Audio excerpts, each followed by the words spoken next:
Hello friends, ఎలా ఉన్నారు? మనమైతే ఈరోజు ధనియాల పొడి ఎలా చేసుకోవాలో చేసేసుకుందాం. ముందుగా నేనైతే విజేత నుంచి ఒక ఫ్రెష్ ధనియాలను తీసుకున్నాను. సో, దాన్ని ఒక బౌల్‌లో వేసుకున్నాం. తర్వాత మనం ఒక కడాయి పెట్టుకుందాం. కడాయి పెట్టుకొని మంచిగా ఒక దోరగా వేయించుకొని మిక్సీ పెట్టేస్తే అయిపోతుంది. మీకు పచ్చిగా కావాలంటే మీరు కాసేపు ఎండలో ఎండబెట్టుకొని ధనియాల్ని పొడి చేసుకోండి. ఇందులో వేసాం. ఇవి దోరగా వేగే వరకు మనం ఇలా కలుపుతూ ఉండాలి.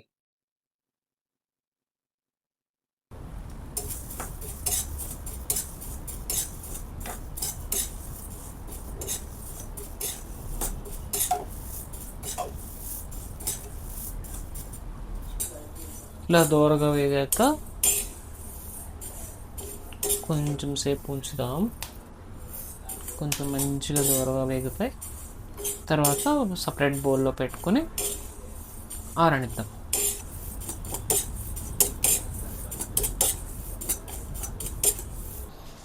నాకు తెలిసి దోరగా వేగిపోయినాయండి. నేనైతే ఇప్పుడు స్టవ్ ఆఫ్ చేసేస్తున్నాను. స్టవ్ ఆఫ్ చేసేసి ఇలానే ఉంచేస్తే మాడిపోయే అవకాశం ఉంది. సో నేను ఒక బౌల్లో తీసుకుంటాను. సరే, ఇంత వేడిగా అయిపోయా. సో మనం అవి చల్లారాక మిక్సీ పట్టుకుందాం.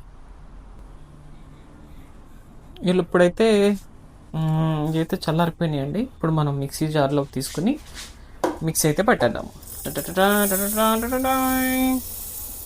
ఎస్, మిక్సీ ఆన్ చేద్దాం.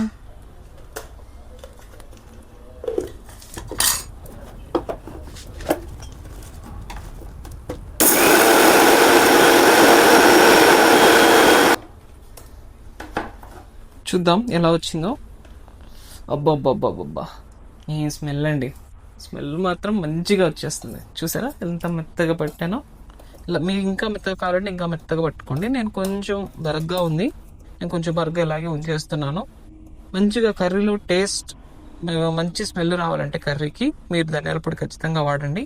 నాన్ వెజ్ ఆర్ వెజ్ కర్రీస్లో రెండిట్లో వాడుకోవచ్చు. బాగా స్మెల్ మాత్రం అదిరిపోతుందండి. మిక్సీ పట్టుకున్నాక దీనిని ఒక ప్లాస్టిక్ డబ్బాలో కానీ గాజు డబ్బాలో కానీ స్టోర్ చేసుకోండి. అస్సలు పాడవదు. ఎందుకంటే తడి లేకుండా వేసుకోండి. అసలు పాడవదు, మంచిగా ఉంటుంది ఎన్ని మంత్స్ అయినా. ఎవ్రీ కర్రీలో యూజ్ చేసుకోండి. అయ్యో, కింద పడిపోయింది. ఇదైతే నాకు ఒక 1 మంత్ అయితే వస్తుంది అనుకుంటున్నా. చూద్దాం. ఒక 500 గ్రామ్సే తీసుకున్నానండి. ఈసారి కేజీ తీసుకొని చేస్తాను. ఇలా మంచిగా ఒక డబ్బాలో పెట్టుకొని స్టోర్ చేసుకోండి.